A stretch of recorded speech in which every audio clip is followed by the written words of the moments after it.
story title is Hope of Morning, also inspired by Hope of Morning by Icon for Hire. This is a personal story to me, and I'm hoping that everyone is willing to listen to it, despite maybe my flaws in my reading, and I do not own DRRR. It's a friendship genre. It's also a story of character development, slow, but it's a slow build, and it's still personal, and I appreciate if whoever is willing to listen to it listens to it. And this will contain some personal. This will very likely contain some personal. Not that great of content, just a content warning, okay? So, without further ado, let us begin. Hope of Morning, Chapter 1, and the summary is, in the large city of Ikebukuro, anything could happen. If anything could happen, it usually does.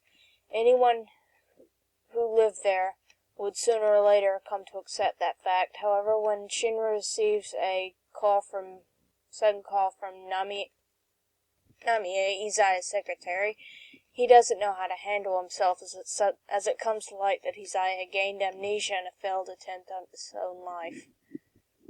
Rumors would definitely spread, but what would actually become of the Izaya that everyone knew? Would he ever be the same?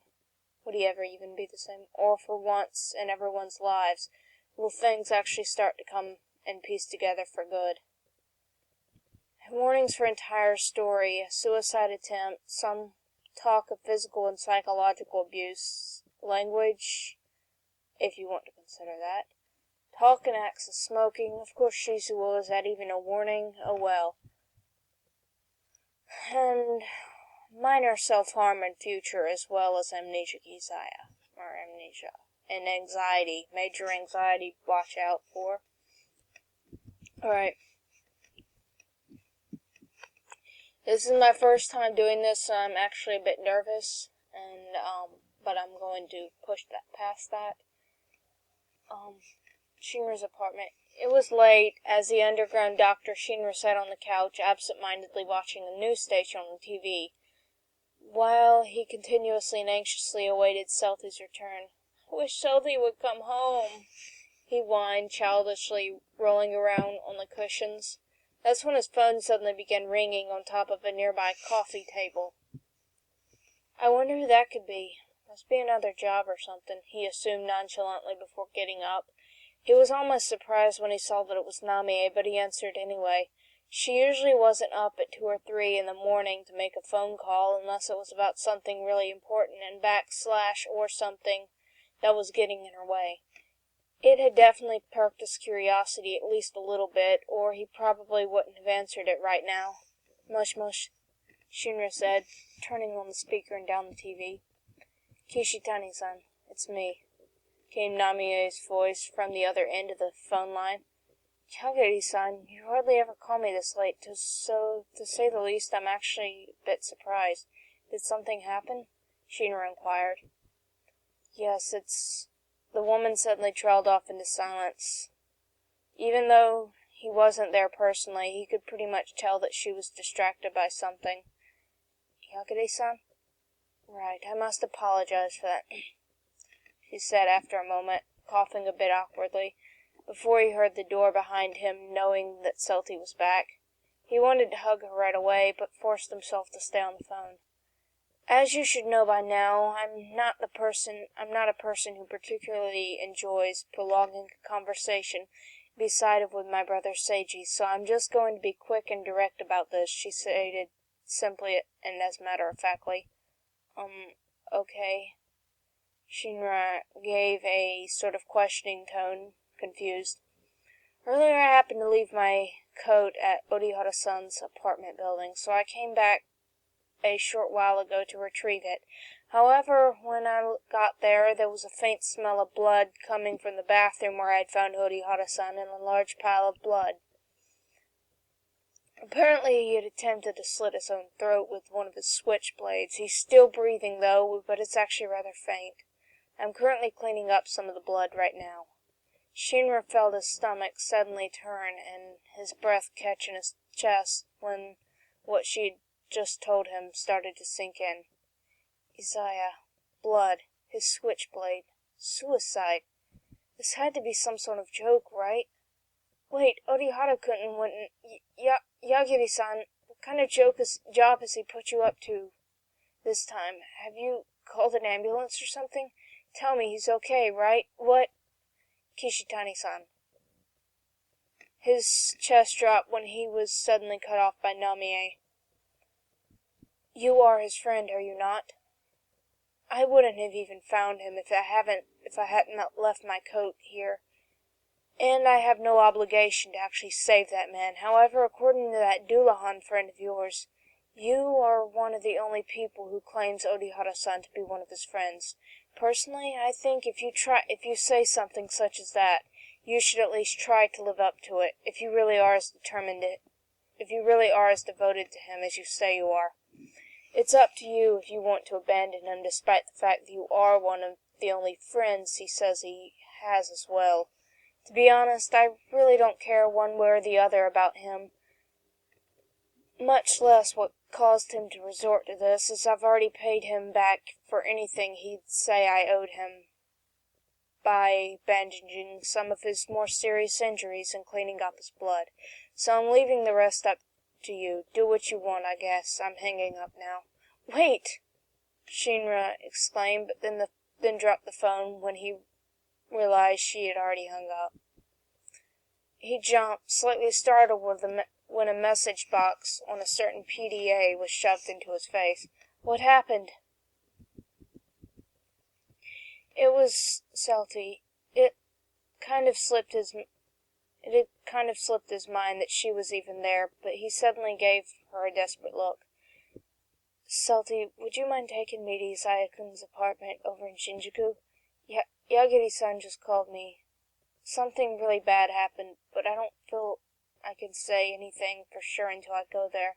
He had to see it for himself, or he felt he'd never be able to forgive himself for not trying to help if something actually did happen to Izaya, especially when he had noticed the oncoming signs and had tried to ignore them.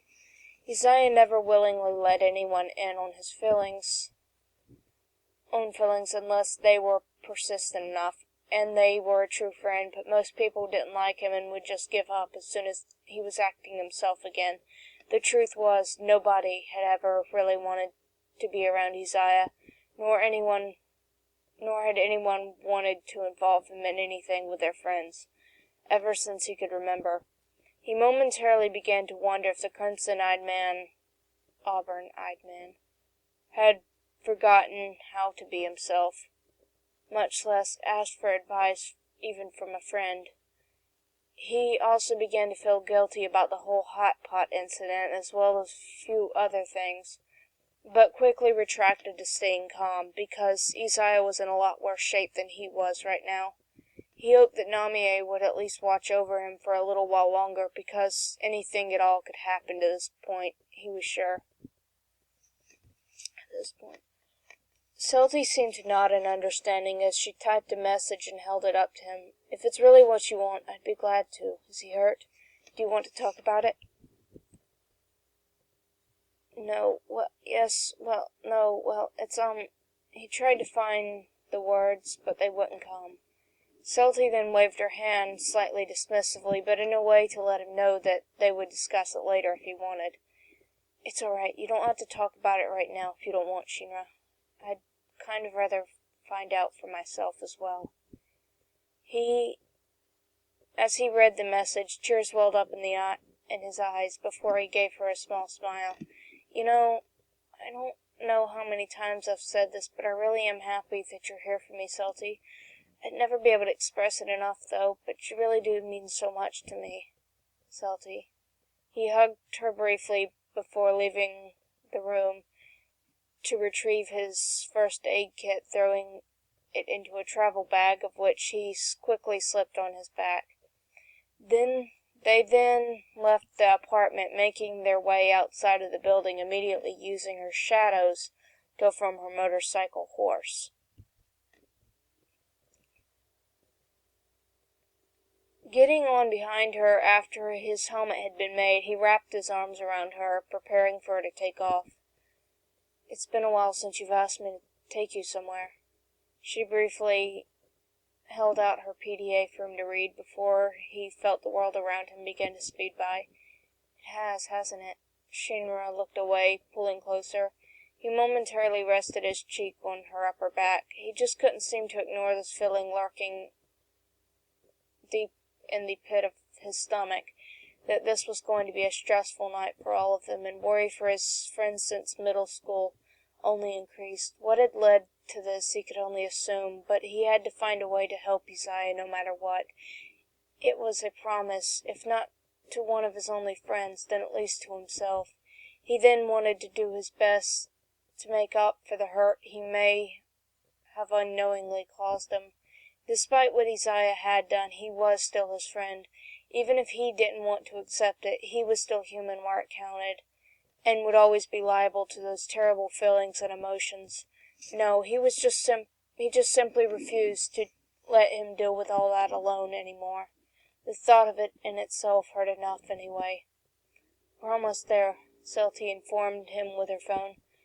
However, this would still be one long night, he was sure. "What did you think? Do you think it has potential?" "I'm going to do something that some of you may have not ever seen before. Izaya's amnesia will cause his mind to travel back to when he was still about 12 or 13. His personality will be sort of based off my own perception of him. Also, don't expect his memories to come back all at once, of course. He will remember things slowly. There won't be many pairings other than mildly implied canon ones. I do, however, plan to include some major but naturally slow development between Shizuo and Izaya. This fiction, or fanfiction, will take some time for me to write. I keep starting many, but I really do want to go through with this one if possible. I've never written anything with amnesia before, so please be nice to me. But now it's become more of a personal thing, and I've been making some friends and stuff and everything ever since writing this, so it's become a very personal story to me. Thank you so much. By the way, reviews of all kinds will be greatly appreciated. Please no flames. I like to know when my stories lighten someone's day. Really, thank you all. Jane.